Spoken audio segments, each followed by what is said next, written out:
Bike হচ্ছে ছেলেদের সবথেকে শখের একটা জিনিস। এই জন্য যারা বাইক ড্রাইভ করে তারা বাইকগুলোকে অনেক যত্ন সহকারে রাখে। আর আমার মনে হয় ছেলেদের প্রায় 90%-এরও ওপরে বাইকের যে একটা নেশা সেটা কাজ করে। দেখুন এখানে একটা পাহাড়ি বাইক, এই পাহাড়ির উপর দিয়ে এই বাইকগুলো চালানো হয় এবং কতটা কাদা যুক্ত হয়েছে, ইঞ্জিল এবং চাকাগুলো দেখার মতো কোনো বুদ্ধিই নাই। তবে এখানে এক ভাই মানে প্রাণীর যে ওই যে স্পেয়ার সেটা দিয়ে সুন্দরভাবে রাস্তা পরিষ্কার করতেছিল। রাস্তা এতটা কাদা যে রাস্তাগুলো পরিষ্কার করা লাগছে। এমন অবস্থায় এই ভাইটা এসে বলছে যে আমার বাইকটাকে ওয়াশ করে দিতে হবে, কারণ এই বাইকটার চালানো সম্ভব হচ্ছে না, এতটা জ্যাম হয়ে গিয়েছে। এখন এই ভাইটা বাইকটাকে সুন্দরভাবে ওয়াশ করে দিচ্ছে। দেখুন এই স্প্রেডটার যে স্পিড, কত স্পিড, আর এই কাদাগুলো কতটা জমেছে, ছুটতেই চাচ্ছে না।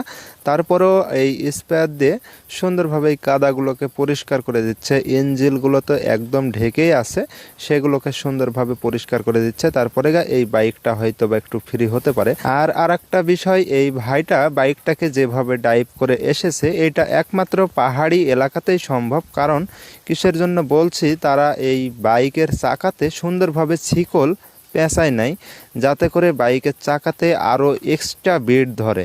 কারণ পাহাড়িগুলো তো অনেক উঁচা নিচু, সেখানে আসলে যদি ঠিক মতো বিট না পায় তাহলে চাকাগুলো স্লিপ কেটে যায়। আর বাইকের চাকাগুলো যদি স্লিপ কেটে যায় তাহলে কতটা ভয়াবহ হতে পারে, যারা বাইক ড্রাইভ করে তারা এটা ভালো করে জানে। এই জন্য বাইক স্লিপ না কাটার জন্য তারা সুন্দরভাবে শিকল দিয়ে পেঁচিয়ে রাখে। তবে এই স্পেডটা দেখুন, এই স্পেডটা কতটা শক্তিশালী।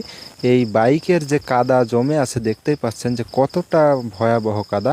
এই কাদাগুলোকে একদম মানে ইজিলিভাবে কত সুন্দর ফ্রেশ করে দিচ্ছে। দেখুন আসলে অনেক শক্তিশালী একটা স্পেয়ার। আর আমার মনে হয় যারা বাইক কিনে থাকেন বা বাইক ব্যবহার করেন তাদের জন্য স্পেয়ার একটা করে রাখার দরকার। কারণ একটা বাইক ওয়াশ করতে তো প্রায় অনেক টাকা লেগে যায়। এজন্য যদি একটা করে স্পেয়ার থাকে, প্রয়োজনে ফ্রি সময়গুলোতে বাইকগুলোকে ওয়াশ করে নেওয়া যায়। যাই হোক, এটা হচ্ছে পরের কথা। এখানে দেখুন যে এই বাইকটা কত সুন্দরভাবে একদম ফ্রেশ করেই ফেলেছে, প্রায় ইঞ্জিনগুলো তো একদম ফ্রেশ করে ফেলেছে। আর কত সুন্দর হয়ে গিয়েছে দেখুন। পাহাড়িদের আসলে একটা কষ্টের বিষয়, তারা মানে যে কোনো যানবাহন এখানে ব্যবহার করতে পারবে না, সিএনজি অথবা বাইক, মানে এক কথায় মোটর চালিত জিনিসগুলো বা ইঞ্জিন চালিত জিনিসগুলো তারা ব্যবহার করলে হয়তো এই পাহাড়ি পথগুলোতে যেতে পারবে। দেখুন যে এখানে তারা চাকাতে শিকল জড়িয়ে রেখেছে শুধু এই পাহাড়ি অঞ্চলে চলাফেরা করার জন্য। কারণ তাছাড়া বাইকের চাকাগুলো স্লিপ কেটে যেতে পারে, এই জন্য এতটা কষ্ট করে এগুলো করেছে। এবং চলাচল করতে কতটা কষ্ট হয় সেটা বোঝাই যাচ্ছে এদের দেখেই। তো বাইকটা প্রায় শেষের পথে।